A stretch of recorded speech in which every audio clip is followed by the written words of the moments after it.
Pernah tak korang hairan, kenapa susah sangat nak berhenti makan manis? Walaupun dah tahu tak elok untuk kesihatan, setiap kali nampak kek atau aiskrim, macam ada tarikan kuat. Ini bukan sekadar nafsu biasa. Tahu, ada sesuatu yang misteri berlaku dalam otak kita, dan ia mungkin lebih mengejutkan dari yang kita sangka. Penyelidikan saintifik tunjuk, gula ni sebenarnya mencetuskan laluan dopamin dalam otak kita. Ini sama seperti dadah berbahaya macam kokain atau heroin.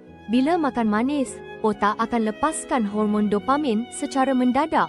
Hormon ni buat kita rasa seronok, gembira. Tapi, kesan high ni tak kekal lama. Ia cepat hilang, buat kita rasa nak lebih. Jadi, otak kita mula minta gula lebih banyak untuk capai tahap dopamin yang sama. Saintis panggil ini toleransi, di mana dos yang sama tak lagi cukup.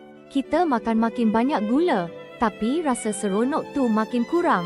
Inilah lingkaran ketagihan gula yang bahaya, memerangkap ramai orang dalam kitaran suka. Ia bukan lagi pilihan, tapi desakan kimia dalam otak.